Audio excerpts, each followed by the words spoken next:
তোমরা যদি নদীতে স্রোতের কারণটা জানতে চাও তাহলে নদীতে স্রোতের কারণটা হচ্ছে, ধরো নদীর সবগুলো উৎসের কথা যদি চিন্তা করো, যে ছোটোবেলায় আমরা পড়তাম যে নদীর উৎসগুলো কোথায় আছে। ধরো কোনো একটা পাহাড়ে বা পর্বতে, বা তোমরা পড়ছিলা লুসাই পাহাড়ে বা গঙ্গোত্রী হিমবাহে, কোনো একটা পাহাড়ে বা পর্বতে নদীর উৎস থাকে। মানে পাহাড় বা পর্বত মানে কি অনেক উঁচু একটা জায়গা, অনেক একটা উঁচু জায়গায় নদীর উৎসটা থাকে। পাহাড় উঁচু জায়গা থেকে নদীটা কি হয় আস্তে আস্তে নিচের দিকে প্রবাহিত হয়। তো উঁচু জায়গাটা বা উপরের দিকটাকে আমরা বলি উজান, আর নিচের দিকটাকে বলি ভাটি। যেমন বাংলাদেশকে বলে কি ভাটি অঞ্চলের দেশ, মানে হচ্ছে এটা নিচের দিকে আসছে বাংলাদেশ। তার মানে কি উপর থেকে নিচের দিকে নদীটা প্রবাহিত হয়। যে কোনো কিছু তুমি যদি একটা তল বাঁকানোভাবে রাখো, বাঁকানোভাবে রেখে যদি পানি ঢেলে দাও, তাহলে পানি কি হবে, প্রথমে উপরের দিক থেকে নিচের দিকে প্রবাহিত হয়। এটা ওজনের কারণে। আসলে নদীর স্রোতের মূল কারণ এটাই, ওজন। তার ওজনের একটা উপাংশ। এটা যদি তুমি একটু দেখতে চাও তাহলে যদি এভাবে দেখাই তাহলে আরও ভালো বুঝতে পারবা। ধরো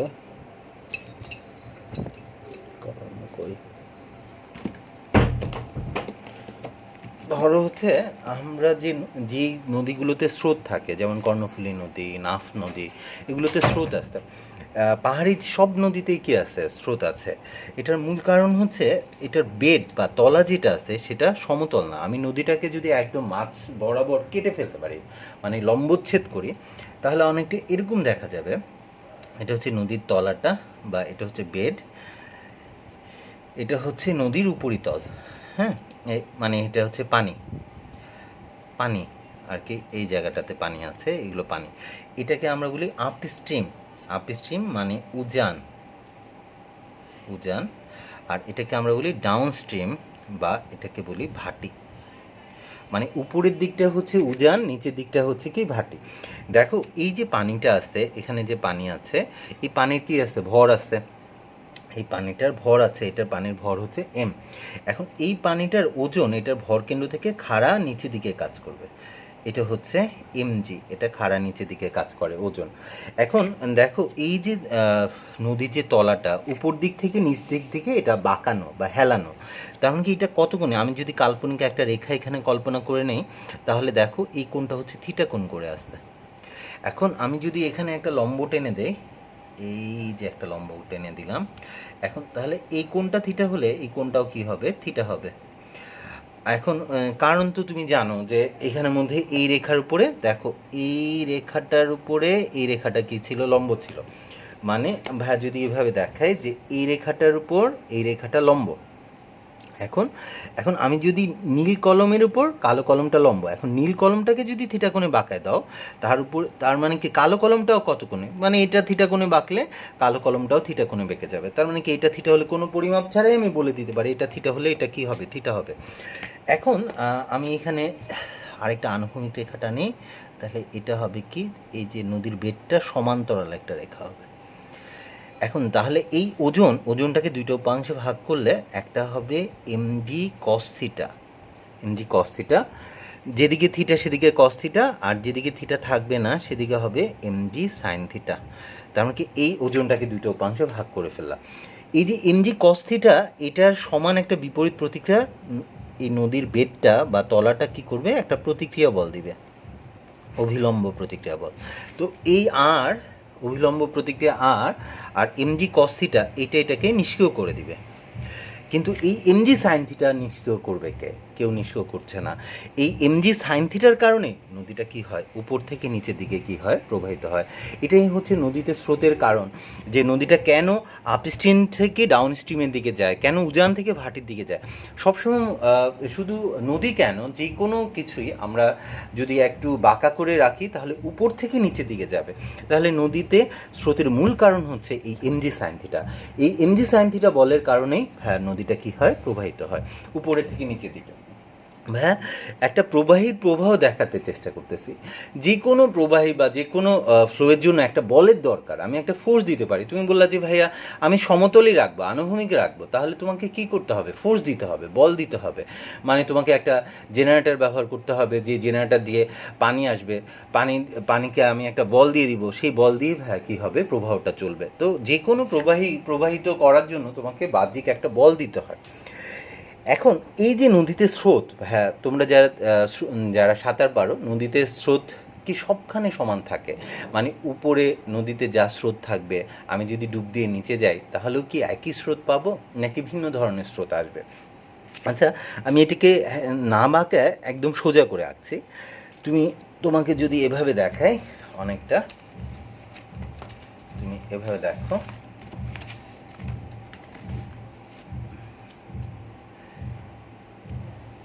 একদম আনুভূমিক করে আঁকলাম। এটা হচ্ছে কঠিন তলা বা বেড, এটা হচ্ছে উপরিতল, এইটা হচ্ছে উপরিতল, এখানে পানি। এই সাইনটা তো তোমাকে শিখাইছিলাম যে এরকম একটা দাগ দিলে বোঝা যায় এটা ওয়াটার টেবিল। এটা না দিলেও চলবে, তুমি এরকম ডট ডট দিয়ে বুঝাই দিতে পারো, হ্যাঁ এখানে পানি আছে, পানি আছে। এটা হচ্ছে পানির উপরিতল, উপরিতল। এটা কিন্তু ভাইয়া লম্বচ্ছেদ দেখবো, লম্বচ্ছেদ আঁকতেছে। কখনো তুমি নদীর উপরিতল আর তলাটা একবারে এভাবে দেখতে পাবা না। হ্যাঁ দেখা যায় অ্যাকুরিয়ামের মধ্যে, দেখা যায় অ্যাকুরিয়ামের তলাটা আর উপরটা একবারে দেখা যায়। ভাইয়া এটা লম্বচ্ছেদ কল্পনা করে আঁকছে। এখন ভাইয়া এটা হচ্ছে কি তার গভীরতা, এটা হচ্ছে তোমার নদীটার গভীরতা, এইচ হচ্ছে গভীরতা, তোমার নদীটার গভীরতা হচ্ছে এইচ। এখন তার মানে কি এটা হচ্ছে উপরিতল, মানে সারফেসটা উপরিতল, মানে পানি এখানে আছে, আর এখানে কিন্তু তলা। এখন তুমি যদি এটা দেখো যে ভাইয়া এখানে একটা গ্রাফের মতো আঁকতে চাই তোমাকে বোঝানোর জন্য, একদম তলার কাছে, আমি কঠিনের কাছে যখন প্রবাহীগুলো থাকে বা পানি থাকে, তখন এই পানিগুলো স্থির থাকে। তো এখান থেকে যত উপরের দিকে যেতে থাকবো, ভাইয়া আগেই এখানে একটা গ্রাফ এঁকে ফেলি। এটা উপরের দিকে যাওয়া মানে কি, আমি উপরিতলের দিকে যাচ্ছি। এটা হচ্ছে নদীর তলা, তলা থেকে যত উপরের দিকে যাব, আমার গ্রাফটা হচ্ছে অনেকটা এমন হয়, এই টাইপের গ্রাফ হয়। মানে এই টাইপের গ্রাফ মানে কি, এখানে যেই পানিগুলো আছে সেই পানির বেগ হচ্ছে শূন্য, এই পানিগুলো প্রবাহিতই হয় না। এটা থেকে একটু উপরে যে পানিটা আছে, এটার বেগটা যদি দেখো, আমি গ্রাফ আঁকতেছি। এখানে হচ্ছে পানির বেগটা হচ্ছে ধরো v1। এখানে দেখো এর একটু উপরে যে, কেন ভাইয়া এখানের মধ্যে একদম কঠিনটা কি করে, অনেক বেশি বাধা দেয়, বাধা দিয়ে পানিটাকে কি করে থামায় ফেলে, তাই এটা কি থাকে, এখানে স্থির থাকে। কিন্তু যখন একটু দূরত্ব বাড়লে বাধার পরিমাণ কমে যায়, তাই বেগ বেড়ে যায়। তাই ভাইয়া এখানের পানি, এই স্তরের পানিগুলো v1 বেগে গতিশীল। দেখো তার একটু উপরের স্তরের পানিগুলো দেখো আরও একটু বেশি বেগে গতিশীল। নিজেই দেখতে পাচ্ছ v1 আর v2 কি সমান না, v2টা কি আরও বেশি। তার থেকে যদি একটু উপরে যাও, তাহলে এখানে দেখো v2টা কেন বেশি হলো, কারণ v1টা একটু কাছে ছিল, বাধা বেশি পাইছে, বাধা বেশি পাওয়াতে বেগ কি কম। আর একটু দূরত্ব বাড়লে ভাই কি বাধা কমে যাবে, বাধা কমে যাওয়াতে বেগ দেখো এখানে থেকে v1-এর থেকে v2টা কি আরও বেশি। তো তুমি আরও দূরে গেলে দেখো এখানে বেগ কী হবে, আরও বেশি হবে। v3 কি আরও বেশি, আরও দূরে গেলাম বেগ কি আরও বেশি, কারণ কি v4-এর মান আরও বেশি। এরকম করতে করতে তোমাদের বই বলা আছে একেবারে উপরিতলে বেগের মান হবে কি v ম্যাক্সিমাম, একদম উপরিতলে। যদিও কথাটা সত্য না, পরবর্তীতে তোমরা বড় হয়ে হাইড্রোলজি নিয়ে পড়াশোনা করবা, যখন হাইড্রোলজি নিয়ে পড়াশোনা করবা তখন তুমি জানবা যে একেবারে উপরিতলে আসলে বেগটা সর্বোচ্চ হয় না, একদম উপরিতলে না হয়ে 0.18 গভীরতায় বেগটা সর্বোচ্চ হয়। তো ওইটা নিয়ে আমি আলোচনা করতে যাই না। আমি তোমাকে যে যুক্তিটা শিখেছি সেই যুক্তিটা হচ্ছে এটা, আমি কঠিনের যত কাছাকাছি থাকবো, আমি বাধা তত বেশি হবে, বাধা বেশি হওয়ার কারণে আমার বেগটা কি হবে, কম হবে। আর আমি যত কঠিন থেকে দূরে সরতে থাকবো, দেখো এই কঠিনটা তোমাকে অনেক বেশি বাধা দিবে, তাই তোমার বেগ কম। এখানে বেগ শূন্য, তার থেকে একটু দূরে গেছি, বাধার পরিমাণ কমে গেছে, তাই বেগ বেড়ে গেছে। যত দূরে যেতে থাকবো বাধার পরিমাণ কমতে থাকবে, তাই বেগ বাড়তে থাকবে। একদম উপরিতলে গেলে আমার সবচেয়ে কম বাধা, তাই বেগ কি সর্বোচ্চ। তাহলে আমার কি হলো যে আমার ভাই এখানে একটা প্রবাহ চলতেছে, একটা জিনিস প্রবাহিত হচ্ছে, কিন্তু আমার প্রবাহটা চলতেছে এদিকে, কিন্তু প্রবাহটা এদিকে চললেও দেখা যাচ্ছে এই প্রবাহীর বা এই তরলের বিভিন্ন স্তর একই বেগে গতিশীল না। উপরি এখানের স্তরটা এক বেগে গতিশীল, তার নিচের স্তর আরেক বেগে, তার নিচের স্তর, তার মানে কি প্রবাহীর বিভিন্ন স্তর এরকম বিভিন্নভাবে গতিশীল হতে পারে। এখন তাহলে তুমি যদি এভাবে চিন্তা করো, এখানে বেগ হচ্ছে V1, এখানে বেগ হচ্ছে V2, তাহলে তাদের মাঝে একটা বেগের পার্থক্য রয়ে গেল না? এটার সাপেক্ষে এটার বেগ কতটুকু? এতটুকু। বা এটা V2 বেগ, এটা V3, এইখানের মধ্যে তাহলে এই বেগটা তো একটু বেশি, তাহলে এই স্তরটা এই স্তর থেকে সামনে চলে যাচ্ছে। দেখো, একটা কঠিনের উপর দিয়ে যখন আরেকটা কঠিন চলে যাওয়ার চেষ্টা করে, ধরো আমি এখানে একটা কঠিন যে কোনো একটা তল রাখলাম, এটার উপরে অন্য একটা কঠিন বস্তু রেখে দিলাম। আমি ধরো হচ্ছে উপরের বস্তুটাকে একটা এফ বল প্রয়োগ করলাম। এফ বল প্রয়োগ করলে উপরের বস্তুটা এই প্রযুক্ত বলের কারণে এটা সামনের দিকে যেতে যাবে। যখনই এই বস্তুটা সামনের দিকে যেতে চায়, তোমরা জানো স্পর্শকীয় তলে এই কঠিন দুইটা যে জায়গাটায় স্পর্শ করে আছে, এই স্পর্শকীয় তলে এই আপেক্ষিক গতিকে বাধা দেওয়ার জন্য একটা বল তৈরি হয়, যেটাকে তুমি বলছিলা ফ্রিকশনাল ফোর্স, বা যেটাকে তুমি বলছিলা ঘর্ষণ বল। কঠিনের ক্ষেত্রে এটা আমরা জানি। এখন আমি যদি এটা বলি যে আমার যখন এই যে প্রবাহীর এই স্তর থেকে এই স্তরটা বেশি বেগে গতিশীল, মানে এইখানে তাহলে এদের মাঝে একটা আপেক্ষিক বেগ তৈরি হলো। এটা V2 বেগে গতিশীল, এটা V3 বেগে গতিশীল, তাহলে এটা থেকে এটা বেশি বেগে গতিশীল, মানে কি এটার সাপেক্ষে এটার একটা আপেক্ষিক বেগ আছে। এই আপেক্ষিক বেগটা কতটুকু? V3 - V2। তাহলে এই আপেক্ষিক বেগকে বাধা দেওয়ার জন্য এই দুইটা স্তরের স্পর্শকীয় তলে কি হয়? একটা বাধা বল সৃষ্টি হয়। এখানে যেমন বাধা বল সৃষ্টি হয়, এখানেও বাধা বল সৃষ্টি হয়। এই স্পর্শকীয় তলে, এই দুইটা স্তরের স্পর্শকীয় তলে যে বাধা বল সৃষ্টি হয়, সেই বাধা বলকে আমরা বলি সান্দ্র বল, বা এটাকে আমরা বলি ভিসকাস ফোর্স বা সান্দ্র বল। দেখো, এই স্তরের সাপেক্ষে এই স্তরটাও তো আপেক্ষিক বেগ আছে, মানে স্তর কম বেগে গতিশীল, এই স্তর বেশি বেগে গতিশীল, তাহলে এটার সাপেক্ষে যখন এটা চলে যাওয়ার চেষ্টা করবে, তাহলে এটারেও স্পর্শকীয় তলে বিপরীত দিকে কী হবে? বাধা বল সৃষ্টি হবে। যে কোনো প্রবাহীর একটা স্তরের সাপেক্ষে যখন আরেকটা স্তরের মধ্যে আপেক্ষিক গতি সৃষ্টি হয়, এই আপেক্ষিক বেগকে বাধা দেওয়ার জন্য স্পর্শকীয় তলে এই আপেক্ষিক বেগের বিপরীতে যে বাধা বল কাজ করে, সেটার নামই হচ্ছে সান্দ্র বল, বা এটার নামই হচ্ছে প্রবাহী ঘর্ষণ বল। এই সান্দ্র বলটাকে আমরা প্রবাহী ঘর্ষণ বল বলতে পারি, বা এটাকে প্রবাহী ঘর্ষণ বল, বা এটাকে ভিসকাস ফোর্স বলে, এটাকে বলে ভিসকাস ফোর্স। এই জন্য ভাই এটাকে FV দিয়ে প্রকাশ করছে, এভি, ভিসকাস ফোর্স। তার মানে কি, একটা প্রবাহীর উপর দিয়ে আরেকটা প্রবাহী যখন আপেক্ষিক গতি সৃষ্টি হয়, বা প্রবাহী যখন একটা স্তরের উপর দিয়ে আরেকটা স্তর যখন চলে যাওয়ার চেষ্টা করে, ভাইয়া আমি ধরো এটা তো লম্বচ্ছেদ আঁকছি, তোমাকে এই স্তরটাকে যদি আলাদা করে দেখাতে চাই, তাহলে ব্যাপারটা অনেকটা এরকম। এই স্তরটা প্রবাহীর এই স্তরটা ধরো হচ্ছে এরকম, এটা হচ্ছে প্রবাহের এই স্তরটা, এটার প্রবাহের এই স্তরটা হরাইজন্টাল একটা স্তর রাখলে এই স্তরটার ক্ষেত্রফল A, আর এটার উপরে আরেকটা যে স্তর আছে সেই স্তরটা হচ্ছে এরকম,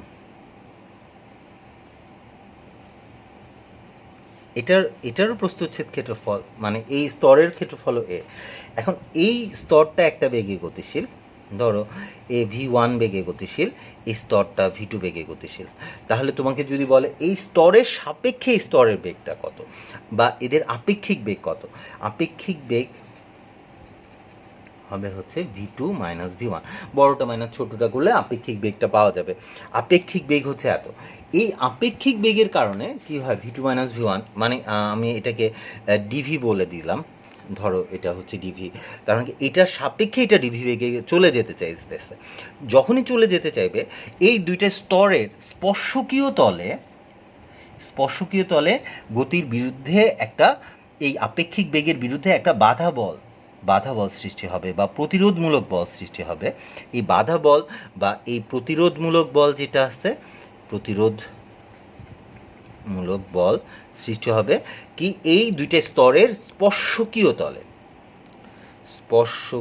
তলে একটা বাধা বল বা প্রতিরোধমূলক বল সৃষ্টি হয়। যেই বাধা বল বা প্রতিরোধমূলক বলকে আমরা বলি সান্দ্র বল। এই বলটাকে আমরা বলি সান্দ্র বল বা ভিসকাস ফোর্স এফভি বলি, যে বাধা বল। এখন এই বলটা কেন সৃষ্টি হয়েছে? একটা স্তরের উপর দিয়ে আরেকটা স্তর চলে যাওয়ার চেষ্টা করলে এখানে বাধা বলটা কেন সৃষ্টি হয়? কঠিনের ক্ষেত্রে না হয় বোঝা যায়। কঠিনে তোমাকে ঘর্ষণ বল যখন পড়াইছি বলছিলাম যে অমসৃণ যে কঠিন পদার্থ এই খাঁজ করা থাকে, সেই একটা খাঁজ আরেকটা খাঁজের মধ্যে ঢুকে যায়। তো আমি যখন সরাতে যাব তখন দেখা যায় যে ওই অমসৃণ তলে বাধা বল সৃষ্টি হয়, মানে আটকায় গেছে এই আটকানোটা সরাতে। কিন্তু এখানে কিসে আটকাইছে? প্রবাহিতে, তরলে, পানিতে, মধুতে, এখানে কি কোথায় এই বাধা বলটা কাজ করে? কেন এই বাধা বলটা সৃষ্টি হয়? এখানে তো আর খাঁজ করা নাই। তরলের মধ্যে, পানির মধ্যে বা মধুর মধ্যে তো খাঁজ কাটা থাকে না। তার মানে কি ওরকম কঠিন হলে না হয় ওইভাবে ব্যাখ্যা করতে পারতাম। তাহলে এখানে কি কারণে এই বাধা বলটা সৃষ্টি হলো? কেন এই প্রতিরোধমূলক স্পর্শকীয় তলে কেন প্রতিরোধমূলক বলটা সৃষ্টি হচ্ছে? এটা আমাকে বুঝতে হবে। তো এটা একটু পরে তোমাকে পরের ছবিতে বোঝাচ্ছি। তার আগে তুমি এই যে ঘটনাটা দেখলা যে প্রবাহীর একটা স্তরের উপর দিয়ে আরেকটা স্তরের যদি আপেক্ষিক বেগ থাকে, মানে প্রবাহীর একটা স্তরের উপর দিয়ে আরেকটা স্তর যদি চলে যাওয়ার চেষ্টা করে, তাহলে কি হয়?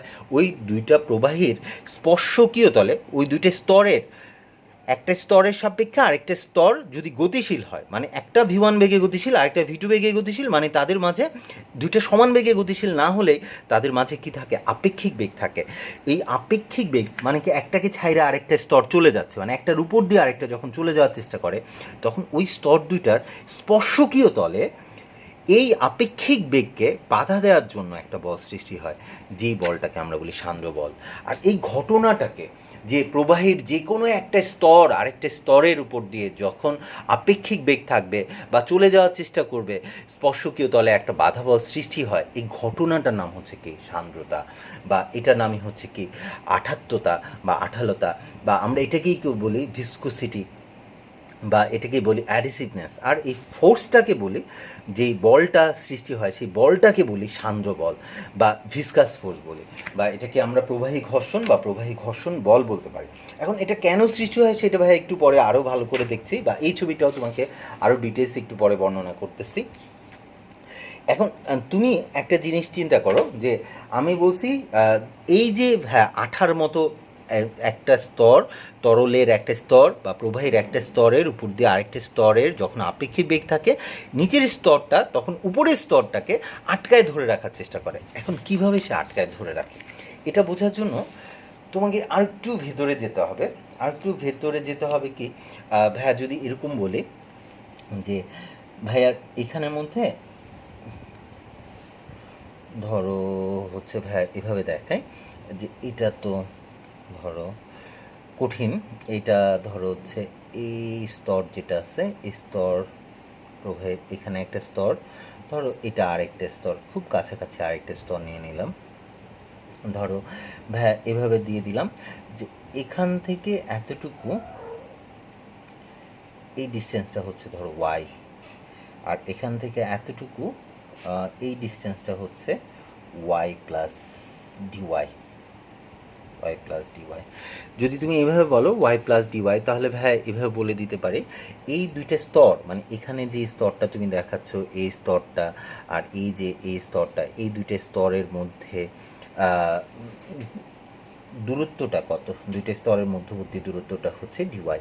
এখন এই যে স্তরটা আছে এই স্তরটা ধরো ভি বেগে গতিশীল, এই স্তরটা তোমার ভি বেগে গতিশীল। তো এই স্তরটা যে বেগে গতিশীল হবে এই স্তরটা তার থেকে একটু বেশি বেগে গতিশীল হবে, এই স্তরটার বেগ হচ্ছে ভি প্লাস ডিভি। এভাবে বলে দিতে পারি ভি প্লাস ডিভি। এখন এখানের মধ্যে ভাইয়া কেন ডিভি লিখলাম? কারণ এই আসলে ভাইয়া এই স্তর দুটো খুবই কাছাকাছি আসছে, এটা বোঝানোর জন্য ভাইয়া ডিওয়াই লিখছি। ডিওয়াই মানে তোমরা বুঝো যখন ডেল্টা ওয়াই টেন্ডস টু 0 হয় বা শূন্যের কাছাকাছি হয় তখনই আমরা সেটাকে ডিওয়াই লিখতে পারি, মানে এই স্তরের আর এই স্তর দুটো খুবই কাছাকাছি আসে, এটা বোঝানোর চেষ্টা করা হয়েছে। আর ভাইয়া যেহেতু খুবই কাছাকাছি আসে তাহলে এই স্তরটা যে বেগে গতিশীল এই স্তরটা তার থেকে বেশি বেগে গতিশীল হবে, কারণ দূরত্বটা বেশি দূরত্ব দূরত্ব হলে বাধা কম পাবে, বাধা কম পাইলে বেগ একটু বেশি হবে, কিন্তু ওটা যেহেতু খুবই কাছে তাই বেগ খুব বেশি হবে না, তাই কতটুকু বেগ বেশি হবে সেটা ডিভি। তার মানে কি এই নিচের স্তরটা ভি বেগে গতিশীল, উপরের স্তরটা ভি প্লাস ডিভি বেগে গতিশীল। তো এই স্তর আর এই স্তর দুইটা কিন্তু ভালো করে দেখা যাচ্ছে না। এখন আমরা যদি এভাবে দেখাই যে হ্যাঁ এটার সাপেক্ষে এটা কী বেগে গতিশীল, মানে নিচের এই স্তরটার সাপেক্ষে উপরের স্তরটা কী বেগে গতিশীল, নিচের স্তরের সাপেক্ষে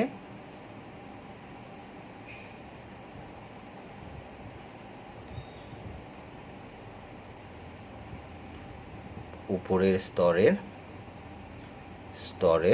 আপেক্ষিক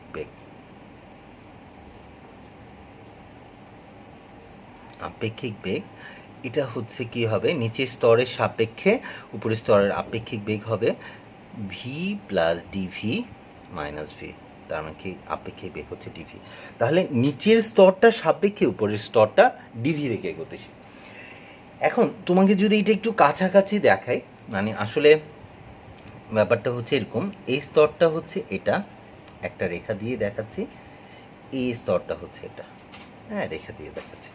দেখো এই স্তরটা খুব কাছাকাছি আছে, স্তর দুটা খুবই কাছাকাছি আছে, এই দূরত্বটা হচ্ছে ডিওয়াই দূরত্ব আছে। এখন এই স্তরে যে একটা অণু আর এই স্তরে যে অণুটা, এই অণুটাকে কি করে আকর্ষণ করে, তুমি জানো এই অণুটাকে কি করছে, আকর্ষণ করতেছে। আবার এখানে এই অণুটাকে আকর্ষণ করে, মানে ওরা খুব কাছাকাছি। এই আকর্ষণ বলটা হচ্ছে আন্তঃআণবিক আকর্ষণ বল, বা তুমি বলতে পারো সংশক্তি বল। একই পদার্থের দুইটা অণু পরস্পরকে যে বলে আকর্ষণ করে সেটা হচ্ছে সংশক্তি বল। এখন মানে এই অণুটাকে আকর্ষণ করে, এই আকর্ষণ বলটা হচ্ছে সংশক্তি বল। এখন দেখো তুমি এই স্তরটা ভি বেগে গতিশীল, তুমি বলছো এই স্তরটা ভি বেগে গতিশীল আর এই স্তরটা ভি প্লাস ডিভি বেগে গতিশীল, ভি প্লাস ডিভি।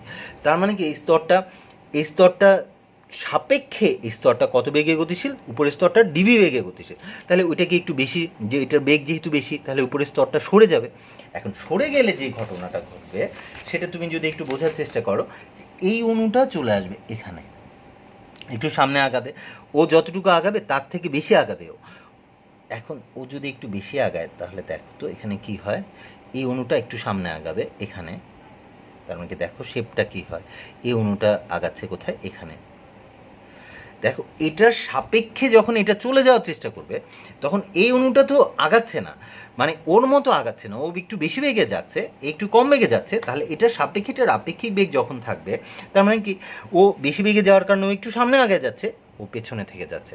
তাহলে দেখো তো ও তো এটার সাথে এটা আন্তঃআণবিক আকর্ষণ বলের কারণে আটকানো, তাহলে কি এই হাত ধরে টান, মানে ও যখন সামনে আগাতে যাবে ও তো আকর্ষণ করে ধরে রাখছে, ও পেছনের দিকে আটকায় ধরে রাখবে। তাই এই স্তরের সাপেক্ষে যখন এই স্তরটা গতিশীল হওয়ার চেষ্টা করে তখনই স্পর্শকীয় তলে এখানে কি হয়, একটা বাধা বল সৃষ্টি হয়। আর এখানে যে বাধা বলটা সৃষ্টি হয় সেই বলটাকে তুমি বলছিল সান্দ্র বল। আসলে আমাদের সান্দ্র বলটা সৃষ্টি হয়, আমরা জানি যে প্রবাহীর প্রত্যেকটা স্তর, এই নিচের স্তরের সাথে উপরের স্তরের প্রত্যেকটা অণুর মাঝে একটা আকর্ষণ বল কাজ করে, যেটা আন্তঃআণবিক আকর্ষণ বল বা যেটা সংশক্তি বল। এখন নিচের স্তরের সাপেক্ষে উপরের স্তরটার যখন একটা আপেক্ষিক বেগ থাকে, আপেক্ষিক বেগের কারণে সে যখন সামনে চলে যেতে চেষ্টা করে, পেছনের অণুগুলো ওই আন্তঃআণবিক আকর্ষণ বল দিয়ে তাকে পেছনের দিকে আটকে টেনে ধরে রাখতে চেষ্টা করে, যে সামনে আগায়ও না। তার মানে কি এই পেছনের দিকে এই বাধা বলটার কারণে আমাদের কি সৃষ্টি হয়, এই দুইটা স্তরের আপেক্ষিক গতিকে বাধা দেওয়ার জন্য একটা বল সৃষ্টি হয়ে যায়, যেটাকে আমরা বলি ভিসকাস ফোর্স বা সান্দ্র বল। তার মানে কি ওকে যদি আগাতে হয় তাহলে তোমাকে বাইরে থেকে কি করতে হবে, একটা বল প্রয়োগ করতে হবে, মানে একটা প্রযুক্ত বল দিতে হবে। না হলে তুমি যদি এইটার বিরুদ্ধে এইখানে যে বাধা বলটা কাজ করতেছে সেই বাধা বলের সমান যদি বল এখানে না দিতে পারো তাহলে কিন্তু এই স্তরটা কি হবে না, সামনে যাবে না। তার মানে কি স্পর্শকীয় তলে একটা বাধা বল আছে, তাহলে এই বাধা বলকে অতিক্রম করার জন্য তোমাকে কি করতে হবে, একটা বাহ্যিক বল বা একটা প্রযুক্ত বল দিতে হবে, তাহলেই কেবলমাত্র উপরের স্তরটা সামনের দিকে যেতে পারবে, না হলে কিন্তু যেতে পারবে না। ভাইয়া যদি এগুলো রেখা দিয়ে দেখাইছি, কিন্তু এই রেখাটা কিন্তু আসলে রেখা না, দেখো তুমি যখন অ্যাকুরিয়ামের একটা সাইড থেকে দেখো তখন উপরই তলটাকে একটা রেখার মতো দেখা যায়, তো আমি যখন উপর থেকে দেখব তখন ওই রেখাটাকে কি আর এইটা কি আসলে রেখা বা এটা কি একটা রেখা, এটা কিন্তু একটা সারফেস। মানে আমি যে আকর্ষণ বলটা দেখাইছি সেটা হচ্ছে এইটা হচ্ছে একটা সারফেস, এটা হচ্ছে একটা তল, এইটার ক্ষেত্রফল হচ্ছে এ, ও হচ্ছে ভি বেগে গতিশীল ছিল, উপরে যে সারফেসটা আছে সেই সারফেসটা বা সেই স্তরটা এটার ক্ষেত্রফল এ, জাস্ট এটা ভি প্লাস ডিভি বেগে গতিশীল ছিল। এখন দুইটা স্তরের মধ্যবর্তী দূরত্ব ছিল, এই দূরত্বটা ছিল ডিওয়াই, ডিওয়াই দূরত্ব অবস্থিত দুইটা স্তর পরস্পরের সাপেক্ষে ডিভি বেগে গতিশীল। তাহলে ভাই কি এই অনুর সাথে গতিশীল, মানে এখানের মধ্যে এটার সাথে আকর্ষণ, নিচের স্তর উপরের স্তরকে ধরে রাখছে, যখন এটার সাপেক্ষে এটা চলে যাওয়ার চেষ্টা করবে, মানে এই নিচের স্তরটার সাপেক্ষে উপরের স্তরটা যখন সরে যাওয়ার চেষ্টা করে তখনই হয় স্পর্শকীয় তলে এখানে একটা বাধা বল সৃষ্টি হয়, যেটাকে আমরা বলি কি সান্দ্র বল, সান্দ্র বল বা আমরা বলি ভিসকাস ফোর্স, ভিসকাস ফোর্স। তাই এফ লিখে নিচে ছোট্ট করে একটা ভি লিখে দাও, সান্দ্র বল বা ভিসকাস ফোর্স। তার মানে কি এই প্রবাহীর যে কোনো দুইটা স্তর যদি পরস্পরের সাপেক্ষে গতিশীল হয় বা তাদের মাঝে যদি একটা আপেক্ষিক বেগ সৃষ্টি হয়, তাহলে এই আপেক্ষিক বেগকে বাধা দেওয়ার জন্য ওরা কি করে, আন্তঃনামিক আকর্ষণ বল ব্যবহার করে। নিচের স্তরটা উপরের স্তরের অণুগুলোকে আন্তঃনামিক আকর্ষণ বল দিয়ে ধরে রাখতে চায়, ধরে রেখে একটা বাধা বল দেয়। তাই স্পর্শকীয় তলে যে বাধা বলটা সৃষ্টি হয় সেই বাধা বলটা আমরা বলি কি সান্দ্র বল বা সেটাকে বল কি ভিসকাস ফোর্স। তোমরা বুঝতে পারছো সান্দ্র বল জিনিসটা কি। এখন এই যে সান্দ্র বল বা এই যে ভিসকাস ফোর্স, এই ভিসকাস ফোর্সটা কিসের উপর নির্ভর করে বা এই সান্দ্র বলটা কিসের উপর নির্ভর করে, এটা যদি বলতে চাও তো এই সান্দ্র বলটা কিসের উপর নির্ভর করে, এটা হচ্ছে নিউটন তার একটা সূত্র দিয়ে দিচ্ছে, সূত্র দিয়ে আমাকে বলে দিচ্ছে। আচ্ছা তোমরা আঠালোতা এখানের মধ্যে ভিসকাস ফোর্সটা কিসের উপর নির্ভর করে, আমি যদি এটা বলতে চাই আমাকে নিউটনের সূত্র পড়তে চাই আর কি আমরা সান্দ্র বল সম্পর্কিত।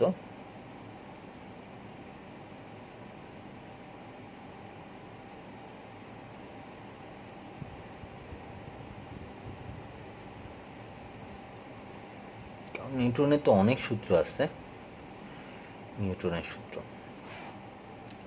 এখন সান্দ্র বল সম্পর্কিত নিউটনের সূত্র যদি পড়তে চাও, আসলে নিউটন আমাকে যখন সূত্রগুলো দিচ্ছে বা নিউটনের সূত্রটা আমরা যখন পড়ব তখন তোমাকে জানতে হবে যে ও আমাকে একটা বিশেষ শব্দের সাথে পরিচিত করাইছে, সেটার নাম হচ্ছে বেগের নতি বা বেগ অবক্রম।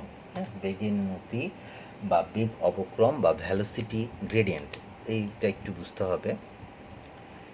বেগের নতি বা বেগ অবক্রম,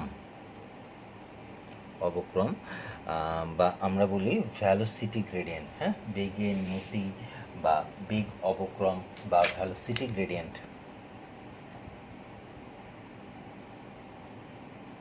সিটি গ্রেডিয়েন্ট, বেগের নতি বা বেগ অবক্রম বা ভ্যালোসিটি গ্রেডিয়েন্ট। এই জিনিসটা কি আসলে তোমাকে যদি ভাইয়া বলি, তোমাদের এই ছবি দুটো মনে আছে, ভাইয়া যেটা বলতে চাইতেছিলাম যে এই যে তোমার একটা স্তর, ছবি সুন্দর হচ্ছে না, তারপরেও ধরে নাও এই স্তরটার ক্ষেত্রফল এ, স্তরটার ক্ষেত্রফল নিচের স্তরটার ক্ষেত্রফল এ। ভাই রিয়েল ছবিটা মনে রেখো, রিয়েল ছবি হচ্ছে এইটা ছিল। হ্যাঁ, এই যে এটা একটা স্তর, এটা একটা স্তর, হ্যাঁ দুটো স্তর। তো এখন এই স্তরটার এই স্তর দুইটা পরস্পর থেকে কত দূরত্বে ছিল, ডিওয়াই দূরত্বে ছিল, মানে খুব কাছাকাছি ছিল। আর এটার সাপেক্ষে এটা কি বেগে গতিশীল ছিল, ডিভি বেগে, এটা হচ্ছে তার আপেক্ষিক বেগ। নিচের স্তরের সাপেক্ষে উপরের স্তরের আপেক্ষিক বেগ কত, ডিভি। তাহলে ওরা বলে ডিওয়াই দূরত্বে অবস্থিত দুইটা স্তর পরস্পরের সাপেক্ষে আপেক্ষিক বেগ, আপেক্ষিক বেগ কত, ডিভি। ডিওয়াই দূরত্বে অবস্থিত দুইটা স্তরের পরস্পরের সাপেক্ষে আপেক্ষিক বেগ যদি হয় ডিভি, তাহলে একক দূরত্বে অবস্থিত দুইটা স্তরের পরস্পরের আপেক্ষিক বেগ কী হবে, ডিভি বাই ডিওয়াই। এটাকে ওরা বলে বেগের নতি, বা নিউটন বলছিল বেগের নতি বা বেগ অবক্রম। এটাকে বেগ অবক্রম বা বেগের নতি নতি বলে। তোমরা তো জানো ডিফারেন্সিয়েশন মানে ঢাল। এটা বেগের ঢাল বলে, ডিভি বাই ডিওয়াই। একক দূরত্বে অবস্থিত দুইটা স্তর পরস্পরের সাপেক্ষে যে বেগে গতিশীল বা তাদের আপেক্ষিক বেগের মানটাকে আমরা বলি কি বেগের নতি বা বেগ অবক্রম। আচ্ছা, আমরা যদি অন্যভাবে বলতে পারি যে দূরত্বের সাপেক্ষে বেগের, দেখো ডি দিয়ে ডিফারেন্সিয়েশন বোঝায়, ডিওয়াই দিয়ে বোঝাচ্ছে ওয়াইয়ের সাপেক্ষে ডিফারেন্সিয়েশন। ওয়াইটা কি? হ্যাঁ, এই ওয়াইটা কি ছিল? নিচে থেকে দূরত্বটা ছিল। তাহলে আমরা বলতে পারি দূরত্বের সাপেক্ষে বেগের ডিফারেন্সিয়েশন হচ্ছে, এটা হচ্ছে দূরত্বের সাপেক্ষে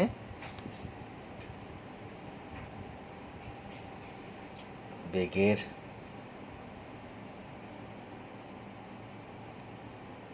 ডিফারেন্সিয়েশন।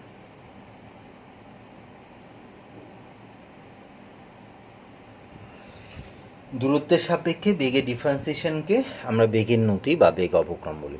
আসলে কি একক দূরত্বে অবস্থিত দুইটা স্তর পরস্পরের সাপেক্ষে যে আপেক্ষিক বেগে গতিশীল তাকে আমরা বেগের নতি বা বেগ অবক্রম বলি।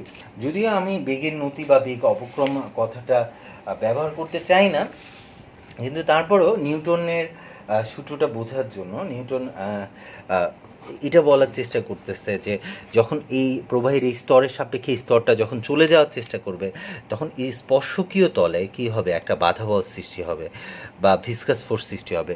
তো হ্যাঁ, স্পর্শকীয় তলে এই আপেক্ষিক বেগের বিপরীতে ওরা বলে স্পর্শকীয় তলে আপেক্ষিক বেগের বিপরীতে একটা বাধা বল সৃষ্টি হয়। এই স্পর্শকীয় তলে আপেক্ষিক বেগের বিপরীতে যে বাধা বল সৃষ্টি হয় সেই বাধা বলটাকে বলে সান্দ্র বল। এই বলটাকে আমরা ভিসকাস ফোর্স বলছি বা সান্দ্র বল বলছি। এখন তুমি নিজে চিন্তা করো, এখানে একটা বাধা বল আছে, তাহলে আমি যদি নিচের স্তরের সাপেক্ষে উপরের স্তরটাকে গতিশীল করতে চাই, তাহলে আমাকে বাইরে থেকে কি করতে হবে? বাহ্যিকভাবে স্পর্শকীয় তল বরাবর একটা বল দিতে হবে। স্পর্শকীয় তল বরাবর এই এফভি এর সমানই একটা বল দিতে হবে। এই এফভি এর সমান একটা বল দিতে হবে, যেটাকে আমরা বলি প্রযুক্ত বল। বা প্রযুক্ত বল তো তুমি দিচ্ছ, তাই এটার নাম বাহ্যিক বল বা এক্সটার্নাল ফোর্স। এটাকে বাহ্যিক বল বলে। তুমি যদি এই বাহ্যিক বলটা, কারণ এটার একটা বাধা বল এখানে আছে, তারপরও এই স্তরের সাপেক্ষে স্তরটা সামনের দিকে কখন যাবে?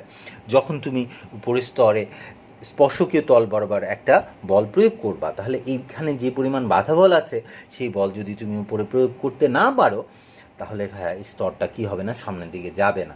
তার মানে কি এখানে আপেক্ষিক বেগ থাকবে না। তার মানে কি এটা বাধা বল আছে দেখে এইটার বিপরীত। তো কেউ কেউ ভাইয়া প্রযুক্ত বল দিয়ে বলে বা বাহ্যিক বল দিয়ে জিনিসপত্র বলে, কেউ কেউ সান্দ্র বল দিয়ে বলে। তো সান্দ্র, আগে বাধা বলটা বুঝতে হবে, এটা বুঝলে ওইটা এমনি বুঝবা। আর ওইটা এমনি তো আমাকে দিতে হয়, কাজে এমনি বোঝা যাবে যে আমার একটা বাধা বল লাগতেছে, আমাকে একটা বাধা দিচ্ছে। এখন ওই বাধা যত বেশি দিবে আমার ওই প্রযুক্ত বলের মান তত বেশি হবে আর কি। তো আসলে এই যে ভিসকাস ফোর্সটা বা স্পর্শকীয় তলে যে বাধা বলটা কাজ করে, এই বাধা বলটা কিসের উপর নির্ভর করে? নিউটন সেটা দিয়েই বলছে। নিউটন আমাকে বলছে প্রবাহের দুইটি স্তরের মধ্যে আপেক্ষিক বেগ থাকলে প্রবাহের বিপরীত দিকে যে স্পর্শকীয় সান্দ্র বল ক্রিয়া করে, এই স্পর্শকীয় সান্দ্র বলটা কিসের উপর নির্ভর করে? তো এখন ফার্স্ট তোমরা এই চ্যাপ্টারে একটা কথা বুঝলাম আমি, যে তাপমাত্রা স্থির রাখতে হবে। মানে হচ্ছে সব কিছু তোমাকে বলতে হবে নির্দিষ্ট তাপমাত্রায়, নির্দিষ্ট তাপমাত্রায়। মানে তাপমাত্রা চেঞ্জ করা যাবে না, মানে তাপমাত্রা স্থির থাকবে, মানে তাপমাত্রা ধ্রুব থাকবে। তাপমাত্রা নির্দিষ্ট তাপমাত্রায় বা তাপমাত্রা স্থির বা তাপমাত্রা ধ্রুবক, এটা বুঝলাম। বুঝলেই হবে। মানে তাপমাত্রা চেঞ্জ করা যায় না কেন? কারণ তুমি দেখছো পৃষ্ঠ টানের ক্ষেত্রে তাপমাত্রা পরিবর্তন করলে অণুগুলো দূরে দূরে সরে যায়। তো অণুগুলো দূরে দূরে সরে গেলে আন্তঃআণবিক দূরত্ব কিন্তু বেড়ে যাবে। আন্তঃআণবিক দূরত্ব বেড়ে গেলে সংসক্তি বল কিন্তু কমে যাবে, আন্তঃআণবিক আকর্ষণ বল কমে যাবে। তো এই বাধা বলটা সৃষ্টি হয় আন্তঃআণবিক আকর্ষণ বল দিয়ে। আন্তঃআণবিক আকর্ষণ বল যদি কমে যায় তাহলে বাধা বল কমে যাবে। এই জন্য তাপমাত্রা পরিবর্তন করতে পারবা না, নির্দিষ্ট তাপমাত্রায় কথাটা বলতে হয়। মানে নিউটন আমাকে বলছে নির্দিষ্ট তাপমাত্রায় এই যে সান্দ্র বল বা বাধা বল বা ভিসকাস ফোর্স সেটা কিসের সমানুপাতিক? এফবি সমানুপাতিক এ। ওরা বলছে যখন ডিভি বাই ডিওয়াই ধ্রুবক। তোমরা জানো সবসময় ফিজিক্সে কি করে, একটা জিনিসের সাথে যখন সম্পর্ক নির্ণয় করে অন্য জিনিসগুলো কি রাখে, ধ্রুবক রাখে। তো এই যে তোমার স্পর্শকীয় এখানে যে স্পর্শকীয় যে সান্দ্র বল বা বাধা বল কাজ করতেছে, এই স্পর্শকীয় সান্দ্র বলটা আসলে এই যে স্তরের ক্ষেত্রফল, এই স্তরের ক্ষেত্রফলের সমানুপাতিক। মানে এই স্তরের ক্ষেত্রফল যত বেশি হয় এই স্তরের অনুসংখ্যা তত বেশি হবে। নিচের সবগুলো অণু উপরে সবগুলো অণুকে আন্তঃআণবিক আকর্ষণ বল দিয়ে আটকায় ধরে রাখবে। তাহলে স্তরের ক্ষেত্রফল বেশি হলে বাধা বল বেশি হবে, স্তরের ক্ষেত্রফল যত কম হবে বাধা বল তত কম হবে। তুমি যদি একটু পরে তোমাকে ক্লাসটা আবার শুরু করছি।